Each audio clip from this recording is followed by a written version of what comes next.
Capítulo 12. Povo do chamado.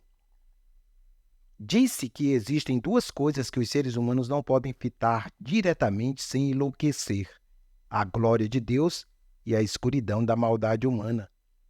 Depois de anos de estudos sobre a crueldade humana, Philip Hallie, professor de filosofia da Universidade Wesleyan e veterano da Segunda Guerra Mundial, deve ter se sentido próximo à loucura. Trabalhando num projeto sobre a crueldade nazista, ele focalizava as experiências que médicos nazistas faziam com crianças judias nos campos de morte. Em todos esses estudos, Hallie escreveu mais tarde: o modelo dos fortes esmagando os fracos se repetia constantemente, de maneira que, quando eu não estava amargamente irado, eu me entediava com a repetição dos modelos de perseguição. Meu estudo do mal encarnado tinha se tornado uma prisão, cujas barras eram minha amargura para com os violentos e cujas paredes eram minha horrível indiferença para com o assassinato vagaroso. Entre as barras e as paredes eu me revolvia como um louco. Através dos anos, eu havia cavado até o inferno. Durante este tempo, Hallie encontrou um pequeno artigo sobre um vilarejo de 3.000 pessoas no sul da França, que era o único abrigo seguro para os judeus em toda a Europa ocupada pelos alemães. Lendo com objetividade acadêmica, em seu esforço por classificar os tipos de crueldade e as formas de resistência a ela, ele estava na metade da terceira página da história quando ficou irritado com uma estranha sensação em minhas faces. Abaixando para limpar um pedaço de poeira, ele sentiu as lágrimas. Não apenas uma ou duas gotas, minha face inteira estava molhada. Essas lágrimas, escreveu Hallie, foram uma expressão instintiva de louvor moral. O que Hallie lia era a apresentação aos cidadãos de Le Chambon e o salvamento heróico de mais de 5.000 crianças judias durante a Segunda Guerra Mundial. Mais tarde, relatado no clássico moderno Lest Innocent Blood Be Shed, para que não seja derramado sangue inocente, Hallie passou a reconhecer a veracidade de um resumo feito por um de seus leitores. O Holocausto foi tempestade, raios, trovões, vento, chuva, sim, e Le Chambon foi o arco-íris. Sim, ele concluiu, reconheci que também para mim a pequena história de Le Chambon é maior e mais bela que a sangrenta guerra que fez Hitler parar. Surgem na história os fios de coragem obstinada dos Chebonets. Eram huguenotes, protestantes franceses inflamados pela fé em Cristo e pela experiência de 300 anos de perseguição após a revogação do Edito de Nantes. Foram conduzidos, ensinados e encorajados por seu indomável pastor, André Trocmé, e sua igualmente heróica esposa, Magda. Mas o que aparece repetidamente é seu caráter e a qualidade simples, pé no chão, de sua fé. Muitos franceses permitiram-se enganar pela infame propaganda de noite e neblina com a qual os alemães escondiam os campos de morte. Mas os Chambonnet simplesmente fizeram o que tinha de ser feito, o que lhes tinha sido ensinado, o que Cristo esperaria que eles fizessem. Abrigaram e salvaram os seus vizinhos, os judeus, que corriam perigo. A noite em que o próprio pastor Trocmé foi preso ilustra toda a história. O pastor e sua esposa haviam sido convidados para o jantar por membros da igreja que, sabendo que muitas vezes eles se esqueciam de tais convites, mandaram a filha até sua casa para lembrá-los. Mas quando ela entrou na sala de jantar, viu a polícia prender seu pastor. A palavra correu pelo vilarejo. André Trocmé tinha sido preso. Tipicamente, porém, Magda Trocmé convidou os 2 policiais para jantar com eles. Mais tarde, os amigos estavam incrédulos e irritados com ela. Como você podia sentar e comer com aqueles homens que lá estavam para levar embora o seu marido, talvez para a morte? Como você pode perdoar, ser tão decente para com eles? Madame Trocmé sempre dava a mesma resposta. Do que você está falando? Era hora de jantar e eles estavam no meu caminho. A comida estava pronta. O que você quer dizer por palavras tolas como perdoar e decência? Era uma resposta típica. Os chambonés não achavam que estivessem fazendo algo fora do comum, que merecesse louvor especial. Olhavam nos olhos de Halley e diziam: como você nos chama de bons? Estávamos apenas fazendo o que devia ser feito. As coisas tinham de ser feitas, só isso. E acontece que nós estávamos lá para fazê-las. Precisa entender que era a coisa mais natural para se fazer, ajudar essas pessoas. As palavras de louvor moral de alguém de fora, concluiu Philip Halley, eram como uma grinalda um tanto desconfortável colocada sobre a cabeça por uma mão bondosa, mas estrangeira. A história de Le Chambon é comovente, mas um exemplo por demais raro da Igreja de Cristo em ação como corpo unido no mundo moderno. É também uma lembrança de uma dimensão do chamado da qual os crentes tendem a se esquecer. O chamado de Jesus é pessoal, mas não puramente individual. Jesus convoca seus seguidores não só para um chamado individual, mas também para um chamado corporativo. A comunidade da aliança. Quando Margaret Thatcher era primeira-ministra da Grã-Bretanha, ela desmantelou sistematicamente grande parte do sistema de bem-estar social do país em sua tentativa bem-sucedida de desencadear uma economia dinâmica de livre mercado. Uma das justificativas mais famosas de sua política era também a mais controvertida. Não existe sociedade, apenas indivíduos e suas famílias, dizia ela. O comentário da primeira-ministra irritava os liberais porque ela usava a linguagem do liberalismo para atacar o liberalismo. Mas desanimava também aos conservadores porque ignorava a rica textura dos grupos e associações que compõem os mundos em que todos nós vivemos. A sociedade pode ser abstrata demais para existir para a maioria das pessoas, mas assumir que os indivíduos e as famílias componham todo o quadro não é muito melhor. É claro que a comunidade está em crise no mundo moderno. Primeiro, as pessoas modernas vivem com um senso de comunidade grandemente enfraquecido em comparação com povos mais tradicionais, devido às viagens modernas, à mobilidade moderna, à mídia moderna, o trabalho e estilos de vida modernos e à saturação dos relacionamentos modernos. Certamente a nossa nostalgia, literalmente saudade, por um mundo perdido, nos tenta a romantizar a comunidade no mundo tradicional. Sem dúvida, era rígida e claustrofóbica em vez de libertadora. Também é verdade que os benefícios do mundo moderno são deslumbrantes, mas há um enorme preço na mudança de comunidade involuntária para os agrupamentos voluntários. Nenhuma conversa sobre a comunidade virtual poderá descartar o fato de que a comunicação de pessoa a pessoa, mas não cara a cara, é uma severa perda. O fato claro é que, para a maioria das pessoas modernas, a comunidade ou é experiência rara ou um ideal distante e zombeteiro. Segundo, os povos modernos são tendentes a um repetitivo preconceito contra todas as instituições, especialmente as maiores. Essas instituições são, fomos criados para crer, impessoais, alienadoras e desumanas. Os que protestavam nos anos de 1960 ficaram famosos por dizeres como não dobre, mutile ou espete seres humanos, que estavam sendo tratados impessoalmente como se fossem cartões impessoais da IBM.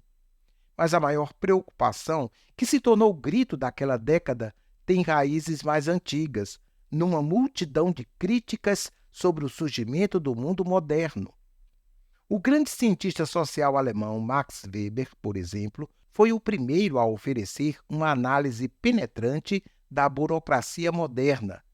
mas sua visão é melhor exemplificada nos romances de Franz Kafka, especialmente O Castelo e O Julgamento.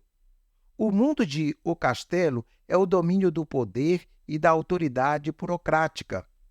Os intercâmbios telefônicos oferecem mais confusões que soluções. A burocracia afoga os seres humanos numa enxurrada de fichários, arquivos e formulários. Uma hierarquia abafadora torna impossível chegar a uma pessoa acima de qualquer pessoa. Infintos oficiais de baixo escalão trabalham horas sem fim além do expediente e não chegam a lugar algum. Inúmeras entrevistas ocorrem, mas nenhuma tem algum proveito. Em O Castelo, os seres humanos são reduzidos a fichas e em O Julgamento, a casos. Como disse certa vez Kafka sobre essa espécie de mundo. A linha de produção da vida o leva em frente, ninguém sabe para onde. É-se mais um objeto, uma coisa, do que uma criatura viva. Terceiro, os crentes no mundo moderno tiveram enfraquecido seu senso da natureza corporativa da Igreja, ainda mais pelo surgimento de associações voluntárias. Num trecho muito citado de Democracia na América, Alexis de Tocqueville escreveu: americanos de todas as idades, todas as condições e todas as disposições formam constantemente associações, sempre na liderança de um grande empreendimento em que se vê o governo na França ou o homem de posição na Inglaterra ou nos Estados Unidos, certamente, você encontrará uma associação. Tais palavras geralmente levantam retratos de uma era dourada anterior de voluntarismo, mas, na verdade, não se pode traçar o voluntarismo norte-americano até as raízes coloniais. As sementes da ideia estavam ali. A igreja voluntária, com sua filiação voluntária e contribuições voluntárias, é o protótipo histórico da associação voluntária. Mas, desde o Leviatã, de Thomas Hobbes, até o discurso de despedida de George Washington, uma forte corrente de suspeita estava se opondo às associações voluntárias por causa do medo de facções.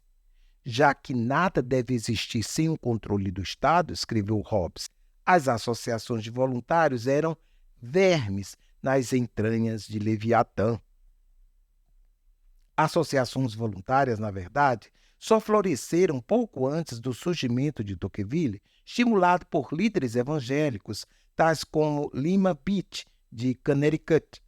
Eram produtos em parte do segundo grande avivamento, em parte por causa da segunda onda de desestabelecimento no início do século XIX e em parte do precedente de associações evangélicas bem-sucedidas na Grã-Bretanha na época de William Wilberforce.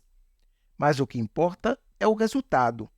O surgimento de associações voluntárias mudou a ênfase da agência moral na vida pública das igrejas locais como instituições para os cristãos individuais, agindo individualmente na vida pública através de associações.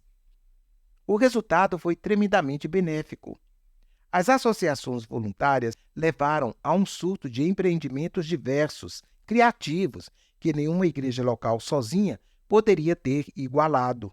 E indivíduos cristãos em associações podiam entrar em esferas e enfrentar questões que nenhuma igreja local poderia arriscar a fazer. Mas vieram também com um preço. As associações voluntárias e, mais tarde, organizações para-eclesiásticas reforçavam a tendência de individualismo e eclipsaram ainda mais a natureza de corpo da igreja na mente da maioria dos cristãos.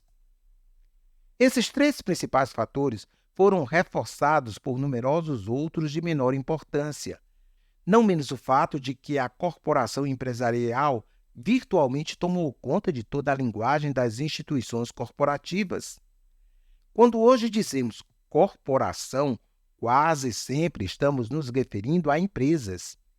Isso está longe dos princípios humildes da incorporação da Companhia das Índias Orientais E é um empobrecimento drástico da ideia de que os corpos, as corporações, de mais do que um ser humano, podem ter características pessoais. Em suma, experimentar o corporativismo da Igreja de Cristo, quanto mais a influência decisiva de uma igreja local, como a de Le Chambon, é raro para muitos de nós crentes modernos. Ainda que seja forte nosso chamado individual, nosso senso de chamado corporativo é muito tênue. O chamado de Jesus vai contra todas essas tendências modernas, porque é um chamado inescapavelmente corporativo. Nossa palavra igreja traduz a palavra grega comum para uma assembleia popular, mas com seu significado básico na expressão chamados para fora, e sua ideia veterotestamentária de povo chamado para fora, a igreja é a assembleia do povo de Deus, chamado por ele e que pertence a ele. Cada um de nós é conclamado individualmente e assim única e pessoalmente, mas não somos chamados para ser um bando de crentes individuais, e sim uma comunidade de fé. No Novo Testamento, não é tanto que existam igrejas diferentes em diferentes lugares, mas que há uma igreja em muitos lugares. Cada igreja local incorpora e representa a igreja toda, de modo que a igreja é tanto local quanto universal, visível e invisível, militante e triunfante. Contudo, a ideia não evapora em vago misticismo, por causa do chamado. A Assembleia do Povo de Deus chamado para fora, subordinada a Cristo como cabeça e coordenada com os membros do corpo. Vive sua vida através da obediência prática ao chamado de Deus em Cristo. A história da igreja, como a história de Israel, é a história de um povo, não apenas de indivíduos. Antes da saída do Egito, a Bíblia relata o chamado de Deus para indivíduos e famílias. Mas a frase, o povo de Israel, é usada pela primeira vez em Êxodo. Os descendentes daqueles mesmos indivíduos e famílias, agora fundidos em um povo e uma comunidade pelos atos fundadores da libertação e aliança. Sendo assim, em contraposição aos agrupamentos involuntários da história, tais como as tribos, as cidades-estado e a nação, agora permanece uma nova comunidade composta de membros dispostos à Assembleia dos chamados para ser povo de Deus. Estes estão unidos por uma aliança e vivem um chamado corporativo que complementa e transcende seu chamado como indivíduos. Será que existe parte mais difícil de nosso chamado do que este? Para muitos de nós, um senso vivo de chamado corporativo terá de ser reconstruído devagar e dolorosamente, como alguém que aprenda a andar de novo após ter sofrido um derrame. Contudo, alguns dos maiores desafios são claros. Primeiro, o compromisso com nosso chamado corporativo significa que devemos nos guardar resolutamente contra a tendência moderna de individualismo inconsequente. A explosão denominacional é um exemplo.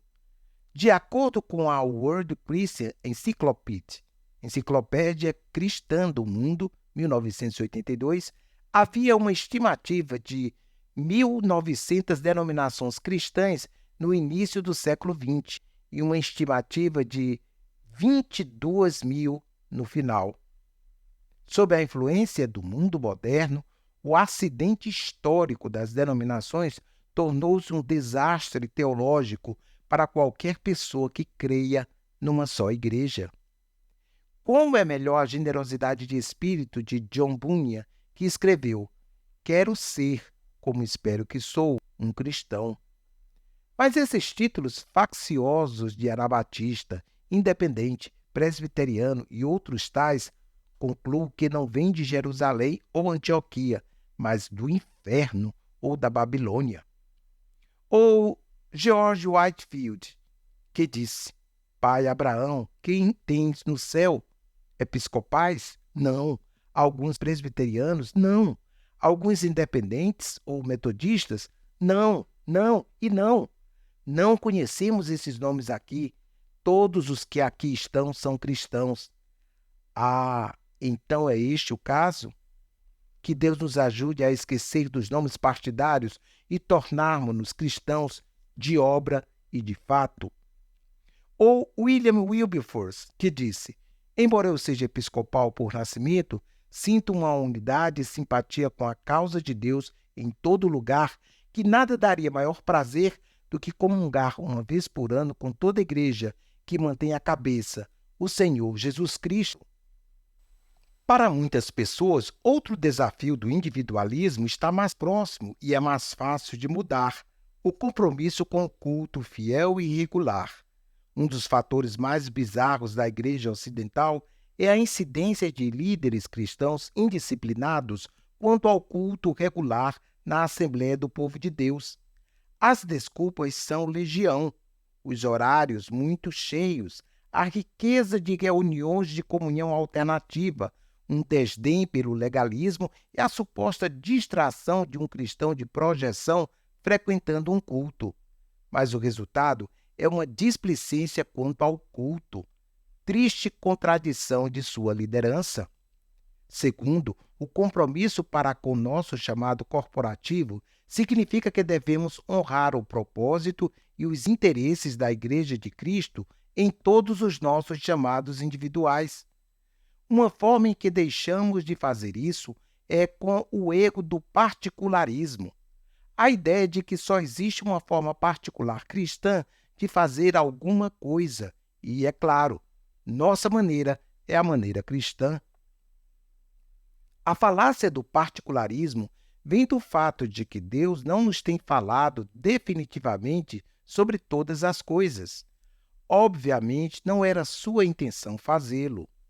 É um erro o cristão tornar relativo aquilo que Deus fez absoluto, mas é igualmente errado o cristão tornar em absoluto aquilo que Deus deixou relativo. Como escreveu Chesterton: se existe algo pior do que o enfraquecimento moderno da moral principal, é o grande fortalecimento da moral menor. Em termos diferentes, onde Deus não falou declaradamente, podemos dizer com legitimidade: esta prática, decisão política, este estilo de vida, ou seja lá o que for, não é cristã, se ela contradisser o ensino da Bíblia. Mas não podemos dizer com legitimidade: só esta prática é cristã. Não existe uma única forma de política cristã, como também não existe uma única forma cristã de poesia, criar família, dirigir uma economia ou planejar uma aposentadoria. Muitas maneiras, claramente, não são cristãs, mas nenhuma maneira é a única forma cristã. Devemos nos precaver, especialmente das associações cristãs que se intitulam O, X, Y ou Z cristão. Por demasiadas vezes, especialmente com as organizações políticas cristãs, tais nomes não apenas são a princípio errados, como também confundem na prática, porque enganam o mundo observador, fazendo que ele identifique esse grupo com a igreja como um todo. Organizações políticas cristãs que não atendem à máxima "faça a obra de Deus segundo o método de Deus", tornam ainda pior a situação. Meios cristãos que não sirvam à finalidade de Cristo subverterão os fins de Cristo e macularão toda a igreja com seu pincel de falta de sabedoria. Terceiro, o compromisso para com o nosso chamado corporativo significa lembrar da necessidade de reforma contínua, até mesmo de reforma da reforma. Como vimos anteriormente, o movimento monástico cartusiano tinha orgulho de seu lema: nunca reformado, porque jamais deformado. Mas em um mundo caído, a máxima da reforma, sempre reformanda, sempre reformando, é mais próxima do alvo. Sempre estamos precisando de reforma. Hoje, nossa mais profunda necessidade não é apenas de reforma, mas também a reforma da reforma. Através de grande parte da história da Igreja cristã, o impulso para a reforma tem sido realizado pelo princípio voluntário e pelo movimento voluntário. Fosse nos antigos movimentos católicos, tais como as ordens beneditina e franciscana, ou movimentos protestantes mais recentes, como as sociedades missionárias e algumas organizações para-eclesiásticas. Essas associações voluntárias especiais eram a Iglesia in Iglesia, pequena igreja dentro da grande igreja. Agora, devido à eclipse moderna da igreja corporativa pela explosão do individualismo, o princípio reformador tem sido deturpado. Muitas das pequenas igrejas, das associações voluntárias, se tornaram um fim em si mesmas. Elas deformam em vez de reformar a igreja, e elas próprias precisam de reforma. O negócio da pequena igreja deve ser tornar-se desnecessária por alimentar sua sabedoria e seu interesse de volta à grande igreja, contribuindo assim para a reforma do único corpo de Cristo central ao propósito de Deus para todos os tempos. Contudo, muitas organizações protestantes estão tão necessitadas de ser dissolvidas quanto foram os mosteiros da Inglaterra do rei Henrique VIII. Não é necessário dizer que tais implicações do chamado corporativo, como membros da Igreja de Cristo, fazem surgir perguntas e desafios difíceis. Mas, se o chamado for honesto e prático, e não apenas uma figura de linguagem piedosa, não podemos nos esquivar da questão. O eminente estadista e sacerdote francês Talleyrand disse bem: sem indivíduos, nada acontece. Sem instituições, nada sobrevive. Mas a corporatividade da Igreja vai muito além do realismo e da sobrevivência institucional. É questão da unidade mística dos seguidores de Cristo que compõem o corpo de Cristo. O psicólogo Jean Piaget atacou a fé cristã por causa desse senso místico de corpo. Escreveu em seu Julgamento Moral da Criança que somente na teologia, ou seja, na mais conservadora das instituições, é que a ideia do pecado original mantém viva a ideia de responsabilidade coletiva. Mas podemos assumir a crítica que ele fez como um elogio.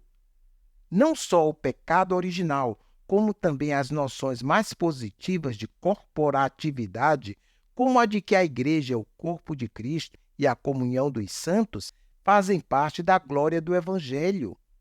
Mantendo viva uma apreciação da corporatividade da vida de fé, nós mantemos-nos fiéis, não só ao nosso chamado, como também para com a plena realidade de nossa humanidade. Você está frustrado com a igreja institucional, como se existisse uma igreja não institucional? Sua expressão de fé dentro da comunidade é apenas um equivalente espiritual de uma preferência por um estilo de vida e um enclave de estilo de vida? Ou você tem um compromisso com a Santa Igreja Católica e Apostólica? Sua aliança é verdadeiramente com uma assembleia não política e não étnica de pessoas que juntam todas as nações para si, não em base de tribo ou nação, mas com base no chamado de Deus em Cristo? Ouça Jesus de Nazaré, responda a seu chamado.